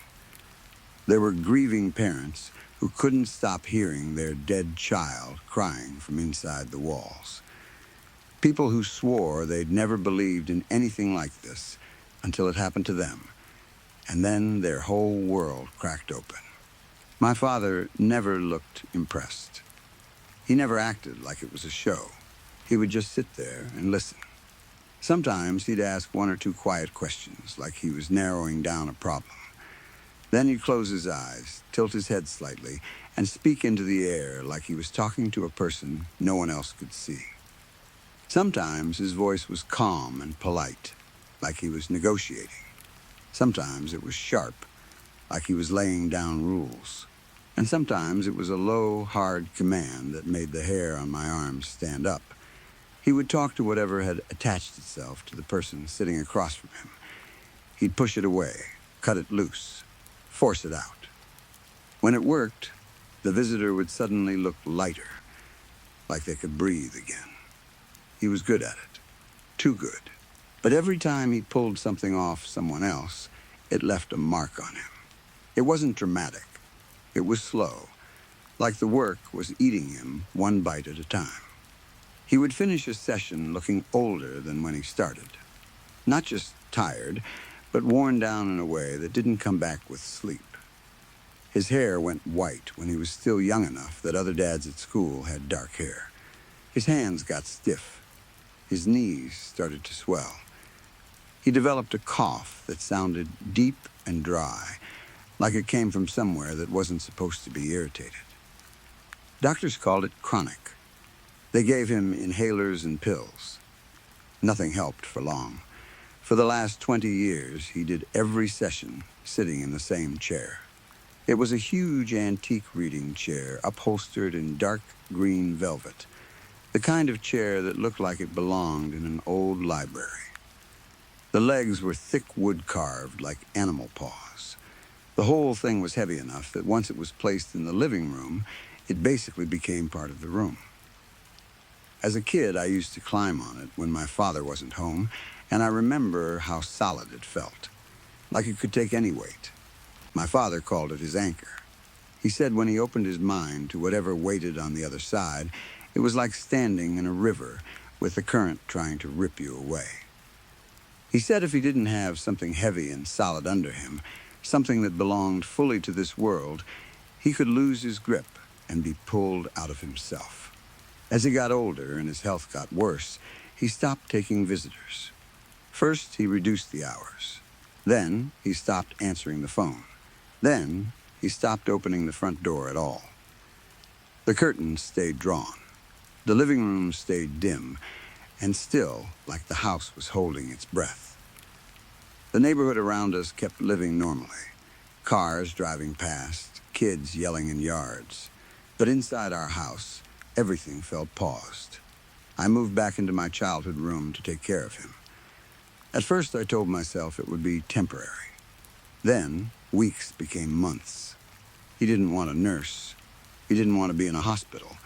He wanted the living room, the chair, the closed curtains, the silence. 3 nights ago, his breathing started to get shallow. It wasn't the usual cough and wheeze. It was smaller than that, like he couldn't pull enough air in. I sat near him in the living room with a lamp turned low, watching his chest rise and fall in tiny movements. He was wrapped in a thick wool blanket. He refused to lie down in a bed. He kept saying the chair was where he needed to be. At some point, his hand moved out from under the blanket. His skin looked gray and dry, and when I touched him, it shocked me how cold he felt. Then, without warning, his fingers clamped around my wrist with a strength I didn't think he still had. "I'm not going to leave this room alive," he said. His voice wasn't soft. It was rough, scraping, like it hurt to push the words out. "You're just tired. I told him. I tried to keep my own voice steady. "We'll call the doctor in the morning. We'll adjust your medication. Listen to me," he said. His grip tightened. It hurt. I could feel his fingertips pressing into the bone. "I know where I'm going," he continued, "and I know what's waiting. I spent my whole life pulling people out of the dark. I made enemies in places you can't see. They've been waiting for me to get weak." He stopped to cough. It was violent, full-body coughing that made his shoulders shake and his breath catch. When he finally got control again, his eyes locked onto mine. "I'm going to die in this chair," he said, like he was stating a fact he'd already accepted. "When I pass, you cannot leave me here. You have to carry me out. You have to carry me out of this house and get me into the ground, no matter what happens, no matter what it feels like. You lift me out of this chair and you take me out the front door." My throat felt tight. I had never heard fear in my father's voice before. Not real fear. He'd dealt with things that should have broken him, and he'd always seemed calm. But now, panic was leaking through his words. "I promise," I said. "I'll handle everything." His eyes stayed on me. "Don't let them pull me down," he whispered. Then he let go of my wrist, sank back into the velvet, and closed his eyes. He didn't speak again. The next morning, I woke up and walked into the living room, and I knew before I even got close. The air felt wrong. The temperature had dropped overnight, like the heat had stopped working, but it was more than that. It was the kind of cold that sits on your skin. He was still in the chair, sitting upright, blanket over his legs. His chest didn't move. His face looked pale and waxy, like the warmth had been drained out and nothing had replaced it. My father had died exactly where he said he would. I sat on the sofa and stared at him for a long time. I don't know how long. Minutes, maybe an hour. My mind kept trying to reject it, like if I stared hard enough, he would cough and open his eyes and tell me to stop hovering. But nothing changed. The house stayed silent. Eventually, I picked up my phone and called my brother and sister. They both lived a few hours away. When they heard my voice, they didn't ask many questions. They just said they were coming. They arrived early afternoon. The house felt too quiet as we all stood in the living room, facing the chair. Even together, we spoke softly, like loud voices might disturb something. "We need to move him to his bedroom," my brother said. He didn't look at me at first. His eyes kept going back to our father. We should lay him flat, clean him up, get him dressed. Then we called the funeral home. I remembered the promise, the exact words. "Carry me out of this house." "He told me not to leave him here," I said. "He said we have to lift him and carry him out." My sister wrapped her arms around herself. "We will. But we can't leave him sitting in a chair. We need to get him to the bed first, just down the hall." It sounded reasonable. It sounded like the kind of normal decision people make when someone dies. And I wanted normal so badly, I almost let myself believe it didn't matter. My brother moved to the right side of the chair. I took the left. My father had gotten so thin at the end. I kept thinking it would be simple. Gentle, we'd lift him, place him on the bed, and everything would continue in the usual way. Just sad and heavy, but understandable. "I'll take his shoulders," my brother said. He slid his hands carefully under our father's arms. "You grab his legs behind the knees. On 3, we lift him up and clear the armrests." I crouched and slid my arms under our father's legs. His pants felt stiff. His legs were cold, already starting to lock up. "1, my brother said. 2, 3. We lifted. Nothing happened. Not even a shift. Not a slight rise. It was like trying to lift something welded to the ground. My father's body didn't move a millimeter. The chair didn't move either. It felt like the whole thing was one solid, unmovable block. "You didn't lift," my brother grunted, adjusting his grip. Sweat popped on his forehead almost immediately. "I did," I said. I flexed my hands as if that would prove it. I pulled as hard as I could. "He feels stuck." My sister stepped closer, staring like she was trying to see what we were doing wrong. "Maybe rigor mortis set in weird," she said slowly. "Maybe his weight's distributed wrong. Try pulling him forward first, away from the back." My brother braced his boots on the hardwood and pulled forward on our father's shoulders while I held his legs. We leaned back with our body weight, trying to drag him toward the edge of the cushion. The resistance made no sense. It wasn't like dead weight. It was like trying to drag a car by hand. My lower back lit up with pain, and my arms started to tremble. Then a sound cracked through the room, a hard, violent crack. The oak floorboards under the chair groaned and split. The wood bowed inward like something was pressing down so hard it was forcing the floor to give up. I froze. My brother let go and stumbled backward, breathing hard. I dropped our father's legs and rubbed my forearms, which had already started cramping. "What the hell is going on?" my brother said. His face had gone pale. "He feels like solid lead. Did you bolt this chair down or something?" "No," I said, and my stomach turned cold. "It's not bolted." My sister stared at the floor. "The floor is breaking," she whispered. "He's too heavy. He's too heavy. A dead man's body doesn't do that. A chair doesn't do that." The physics of it felt wrong in my bones. "Step back," I told them. I tried to sound calm. "Let me look at the floor. Maybe something's caught. Maybe the legs are stuck in a gap. Go get water. Just take a minute." They backed into the hallway, uneasy. I went to the utility closet and grabbed a heavy flashlight. When I came back, I got on my hands and knees and pressed my cheek to the cold floor, angling the flashlight beam under the chair. The 4 thick legs sat on the floorboards normally. Nothing was caught. But the boards between the legs had split. A jagged crack ran under the chair, about 2 inches wide in the center, and it looked like it was getting worse by the second. The wood around it bent downward as if something below was pulling on it. I aimed the flashlight into the crack, expecting to see the crawl space. Dirt, concrete, pipes, anything real. The light didn't land on anything. It didn't fade into shadow the way light does in a normal space. It just stopped, like the beam was swallowed.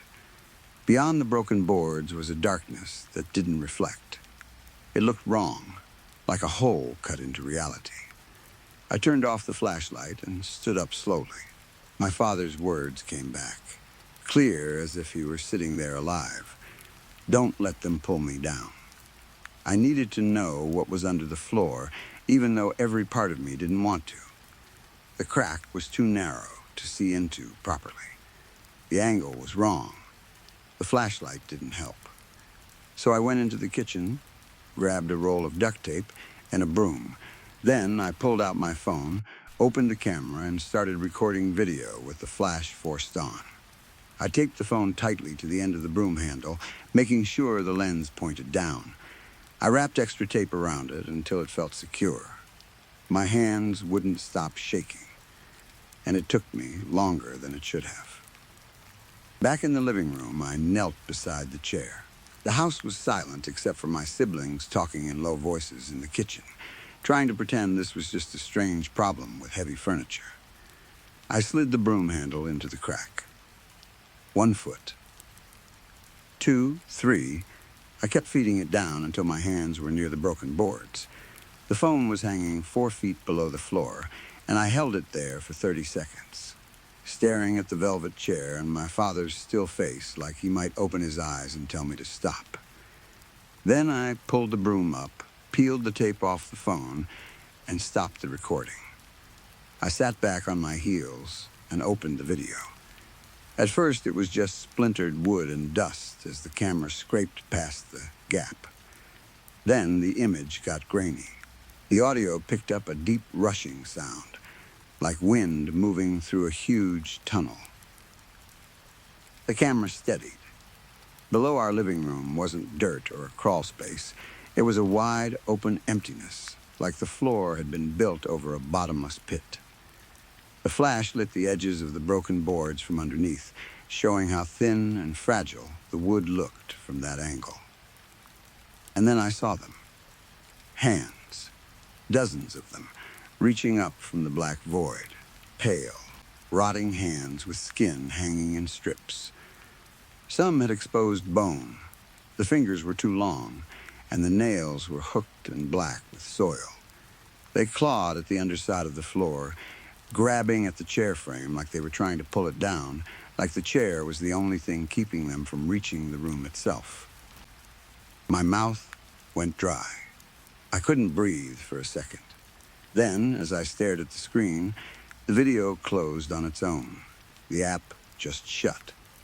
I tried to open it again.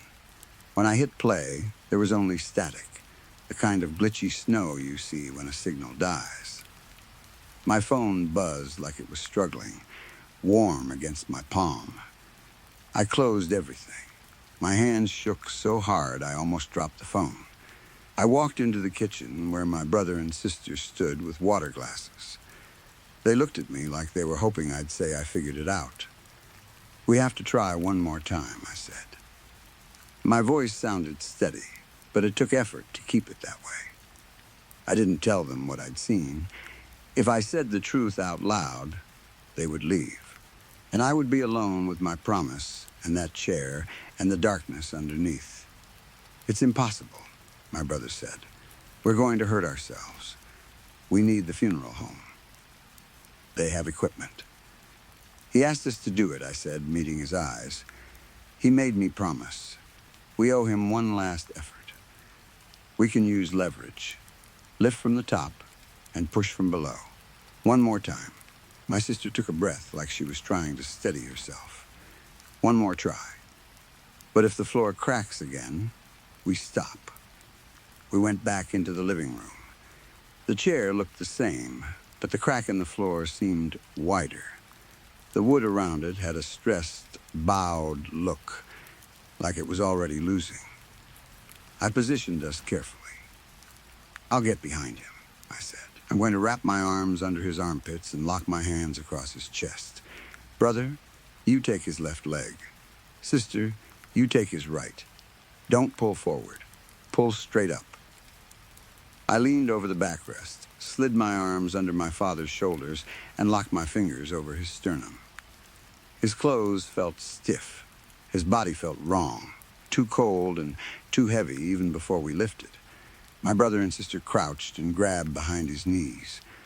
"We lift on 3, I said. "Use your legs. Don't stop pulling." "1, my brother said. 2, my sister echoed. 3, we lifted. The resistance hit instantly, like a force pushing down from below. My arms burned. My boots slipped slightly as the floor under us tilted. The chair didn't budge. It felt like the room itself was trying to swallow him. The house groaned, not just the floorboards. The whole structure made a low, strained sound, like it was bending under pressure. The floor sank. The solid oak planks dipped inward toward the crack. The slope got steeper, like we were standing on a surface that was turning into a funnel. My sister cried out, her grip shaking. "The floor is caving in," she screamed. "Keep pulling."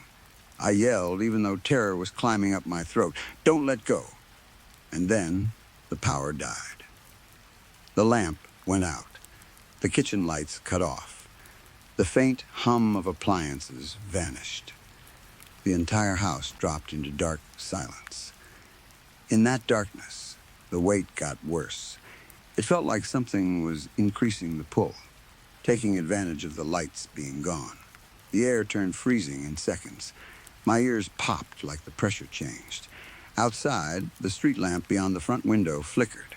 It flashed orange, bright for a split second, like a camera strobe.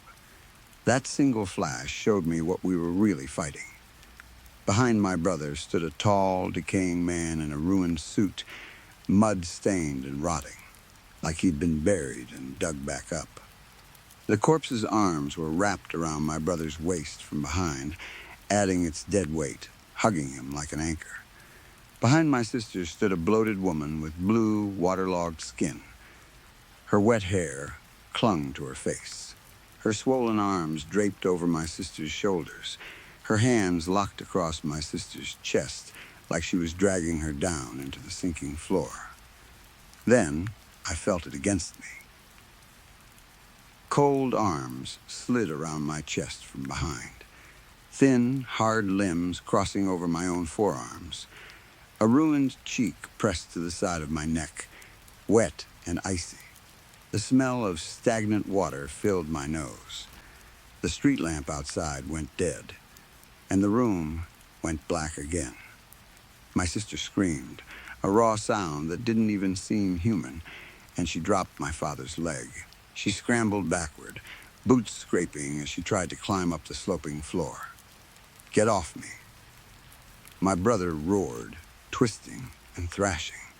In the dark, I heard fabric tear, like something heavy was being ripped away from him.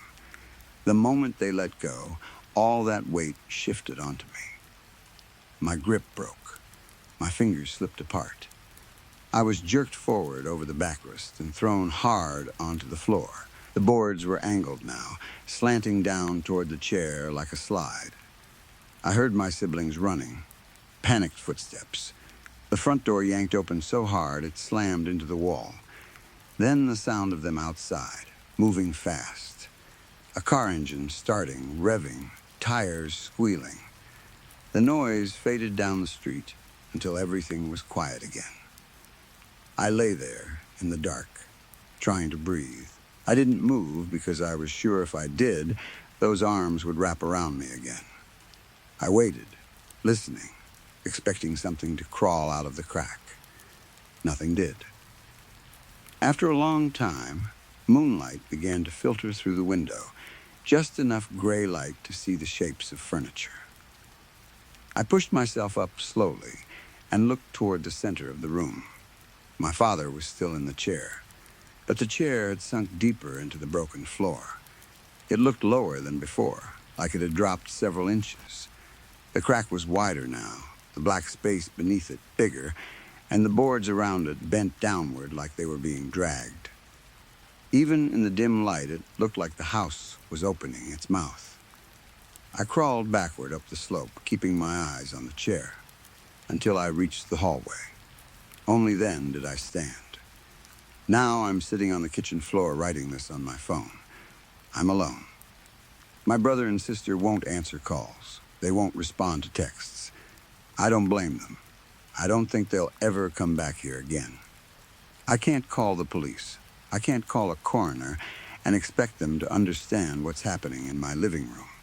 I can already imagine the looks, the slow professional voices, the assumption that grief has broken my mind. Even if someone came, what would they do? Step into that room and feel the floor tilt under their feet? Watch the chair sink? Hear what I'm hearing? Because the hole is still there. It's widening. The wood keeps cracking in sharp little snaps, like the floor is splitting one piece at a time. And beneath that, louder than the cracking, I hear the scratching. It isn't random, it's frantic. Dozens of nails scraping along the underside of the boards that are still intact, searching for grip, impatient, like whatever is down there knows it's close, and it doesn't want to wait. The chair keeps sinking in tiny, slow movements. I can't always see it happen, but I can hear the wood complain, and when I look again, it's a little lower than it was. I'm trapped by a promise. My father spent his life protecting strangers from things they couldn't explain. In the end, he begged his own child for one simple act. Lift him out, carry him out, put him in the ground. He said they would try to pull him down, and he was right. He knew exactly what was coming for him. He knew he would be too heavy to move, because it wouldn't just be his body in that chair.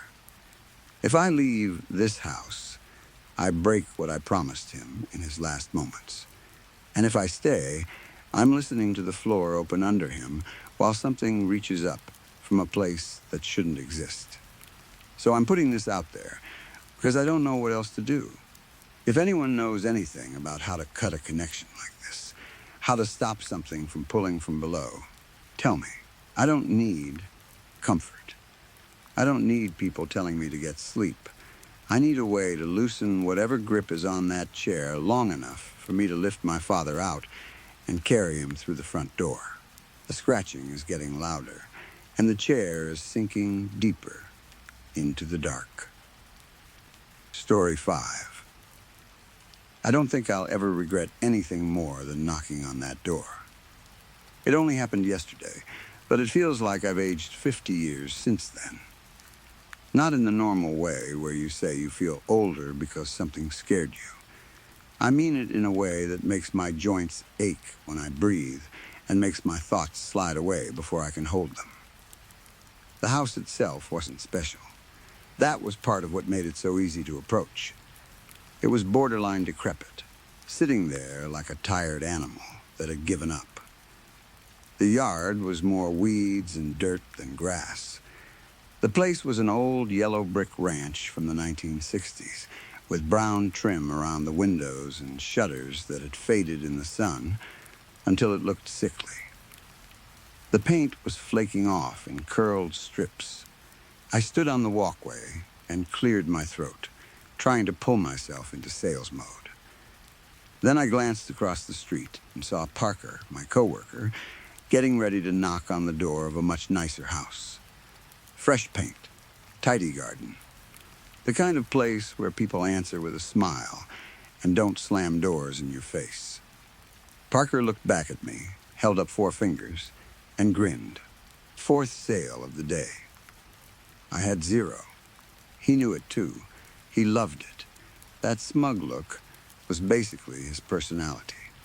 I showed him my middle finger, and he laughed and turned back to his door. I wasn't good at this job. I'll just say it. We sold roof inspections, technically free, but we got $50 for every homeowner we managed to schedule. It wasn't the worst job in the world, but it was humiliating in its own way.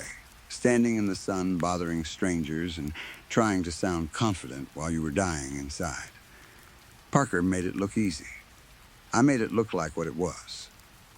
I turned back to the house I'd been assigned and lifted my hand to knock.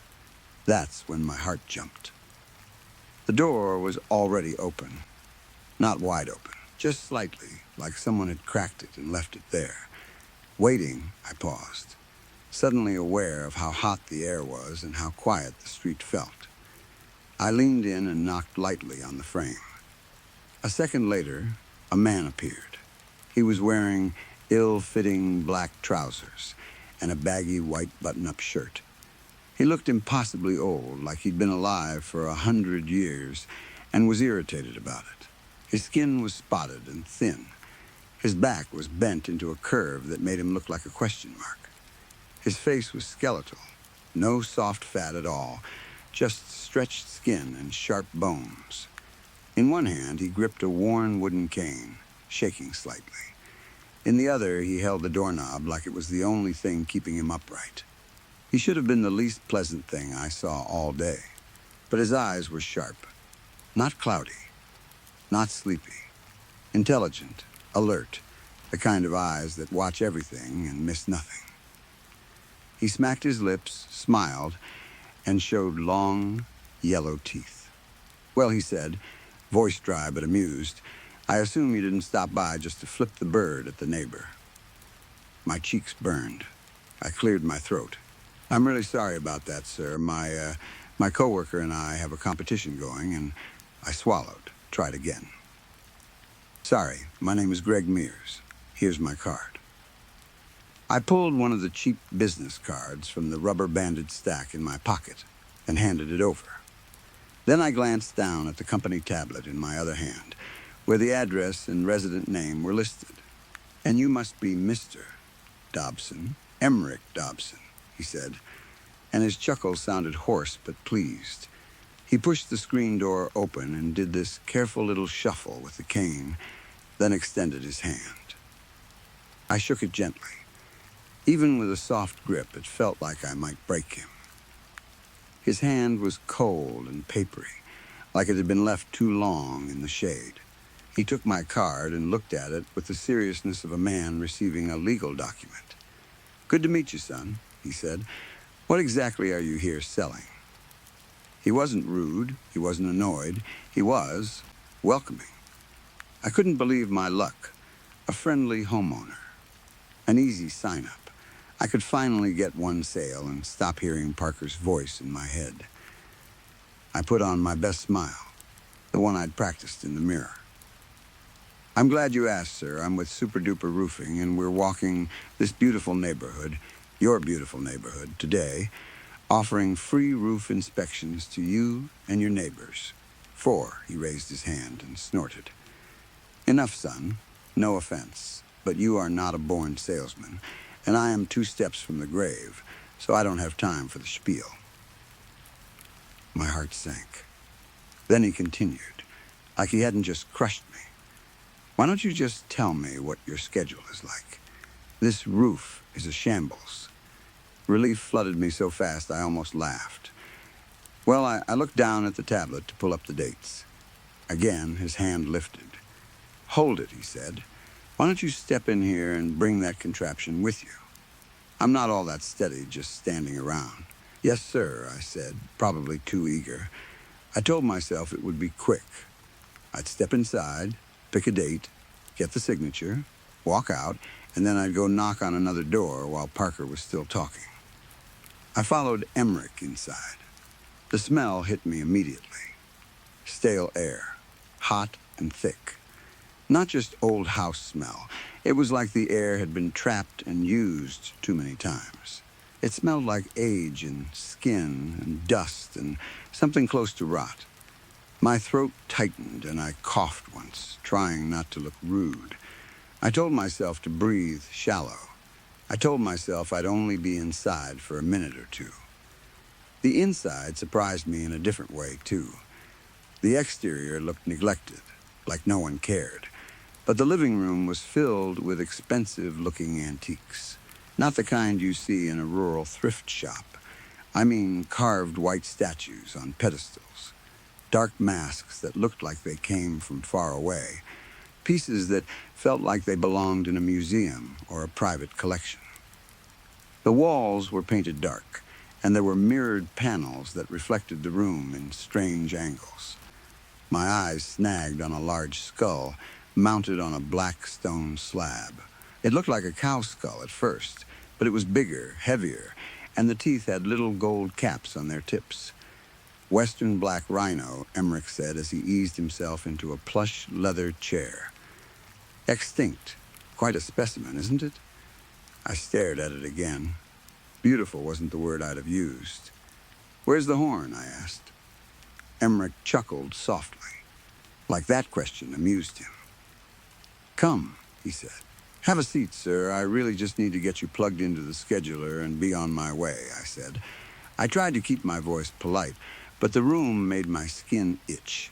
The smell, the skull, the masks. Something about it made me want to stand near an open door. "Nonsense," he said. "Come and sit. I promise I don't bite." 2 minutes, I told myself. 2 minutes and I'm out. I stepped onto a thick Persian rug and sat in a matching leather chair across from him. The chair swallowed me, soft and deep, but it felt slightly too high, like it was designed to make you sit the way he wanted you to sit. I held the tablet in my lap and scrolled. "Mr. Dobson." I said, "I can get you scheduled for July 16th, if that works."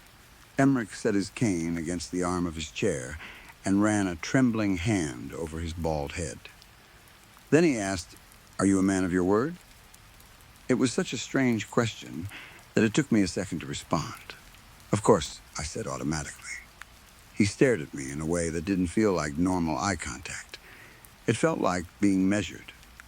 I tried to restart my professional voice. "We at Super Duper Roofing," he lifted a hand again, cutting me off. "Enough of that. I mean, are you truly a man of your word? A man I can depend on?" Something about the way he said "depend on" made my palms damp.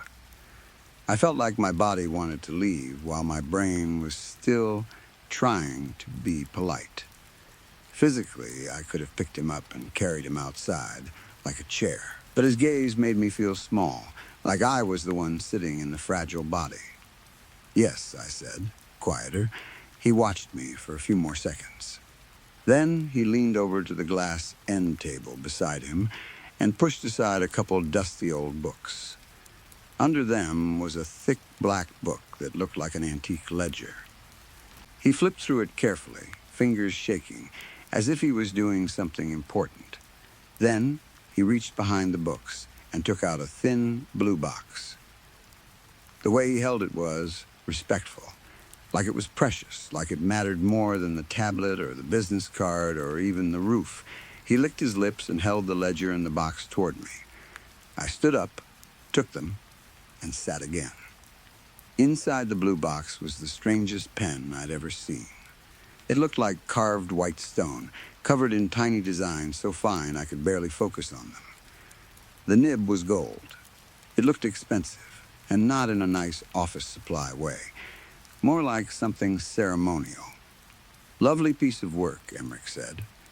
"Carved from pure ivory. A gift from a tribal chieftain in Angola.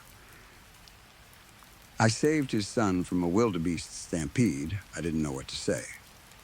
"Yeah," I managed. "It's cool." My attention drifted back to the black book. The open page was filled top to bottom with shaky cursive. At the bottom was a long black line, like a signature line. I couldn't read any of the writing, not a word. "I'm sorry," I said, holding the page closer. "I can't read this." "It's a contract," Emmerich said simply. "A contract for what?" I asked.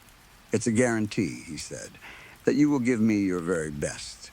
I stared at the page again, feeling my stomach tighten. "Sir, no offense, but I can't even read what it says. I don't think I should sign it." Emmerich leaned forward. All friendliness drained out of his face. His blue eyes became steady and cold. "If you want the commission," he said, "you're going to sign it." His voice wasn't loud. It didn't have to be. It felt like pressure.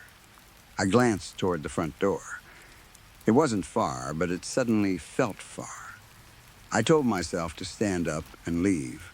I told myself the $50 wasn't worth it. But my body didn't move. My arms felt heavy. My thoughts felt slow and thick, like I was waking from anesthesia. I lifted the pen out of the box. It was surprisingly light, almost weightless. "Fine," I thought. "Fine, I'll scribble something, get out, and never come back." I put the nib to the paper and scratched. Nothing came out. I frowned. "It's not working. You have to click it," Emmerich said. I blinked. "Click it?" The pen didn't have a button that I could see, just more carving. But I pressed my thumb against the back end anyway. Pain shot through my thumb. It wasn't a pinch like plastic. It was a sharp poke, like I'd pressed into a hidden needle. I jerked my hand back and saw blood bead up immediately. A drop smeared on the white surface of the pen. And then the pen absorbed it. Not like it soaked into porous material. It disappeared fast, like the pen drank it, like it wanted it. My thumb kept bleeding, not much, but enough. And every bit that touched the pen vanished. "What the hell?" I whispered. Emmerich's voice came again, softer now. "I'm afraid you'll have to hurry, son." All of a sudden, I'm not feeling quite myself. I looked up. He was sitting forward on the edge of his chair. His hands weren't shaking anymore. And he wasn't looking at my face. He was watching my hands with intense focus, like the only important thing in the room was that pen touching that page. I tried to stand. I really did. My legs didn't respond right away. A wave of dizziness rolled through me. "Sign it," he said. He didn't sound old in that moment. He sounded impatient. "I don't want to," I said. My own voice sounded far away. I shook my head hard, trying to clear the fog. My heart hammered. Everything inside me screamed to get out, to run, to stop being polite. I stabbed the pen down into the paper in anger, not intending to sign anything, just wanting the moment to end. The second the nib touched the page, dark red ink flowed out. Not normal ink. It was too thick, too alive looking. It spread across the cursive writing, blotted it, then moved downward in a controlled way, as if the ink knew where it was going. It twisted through the letters and lines, careful, deliberate, traveling to the signature line at the bottom. There, the ink curled and shaped itself. It became my signature. Perfect, exact, like it had studied it. The moment my signature formed, something in my body released. The tension dropped out of me like a string cut loose. My fear, my confusion, even my anger drained away so quickly I couldn't remember what had started it. From across the room, Emmerich let out an audible sigh. Not weak. Satisfied, I looked up. He wasn't shaking anymore.